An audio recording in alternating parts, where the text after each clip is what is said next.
আসসালামু আলাইকুম রহমতুল্লাহ। ওয়ালাইকুম আসসালাম রহমতুল্লাহ বারাকাতুহ। আমার প্রশ্ন হলো, স্বামীর আয় রোজগার যদি স্ত্রীর চাইতে বেশি হয়, স্ত্রীকে তখন বলা হলো বাড়ির দেখাশোনা এবং ছেলে মেয়েদের যত্ন নিতে হবে।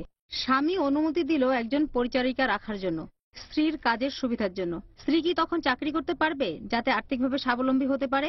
আপনার মন্তব্য। এই প্রশ্নটার ব্যাপারে যদি বলতে হয়, যেখানে স্বামীর আয় রোজগার বেশি, একজন পরিচারিকা রাখতে পারে, আর স্ত্রী গৃহস্থালির কাজকর্ম করতে চাচ্ছে না, যাতে করে সে চাকরি করে অর্থনৈতিকভাবে স্বাবলম্বী হতে পারে, এটার অনুমতি আছে কিনা?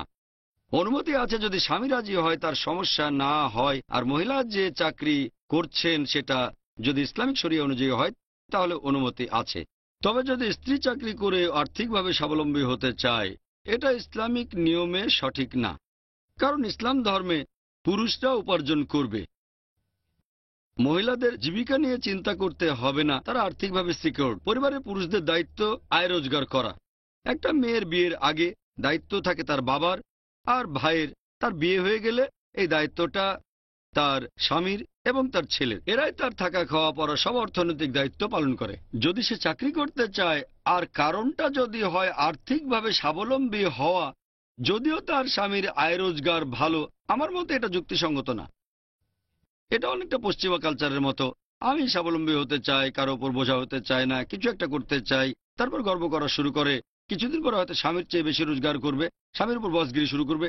এই জিনিসগুলো সামঞ্জস্যপূর্ণ নয় ইসলামিক কালচারের সাথে, ইসলামিক নিয়ম। হ্যাঁ, যদি চাহিদা পূরণ না হয়, স্ত্রী যদি মনে করে একজন কাজের লোক রাখবো, হাজার খানেক টাকা দিতে হবে, আমি চাকরি করে তার চেয়ে ৫-১০ গুণ বেশি রোজগার করব, এতে করে পরিবারকে সাহায্য করা হবে, সেটা যদি ইসলামিক শরিয়া অনুযায়ী হয়, যদি হিজাব পালন করা যায়, তাহলে সমস্যা নেই।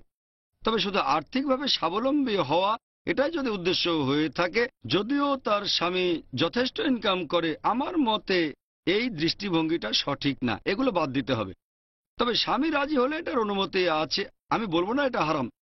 তবে আমি বলবো এখানে চাকরি করার পেছনের কারণটা খুব একটা জোরালো না। যদি সে বলে আমি দাওয়া দিতে চাই, আমার স্বামীর আর্থিক অবস্থা ভালো, আমি আল্লাহ সুবহানাহু ওয়া তাআলার পথে ব্যয় করতে চাই, দিন প্রচার করব, এতে আমি সওয়াব পাবো, আমার পরিবার সওয়াব পাবে, এখানে কারণটা বেশ ভালো।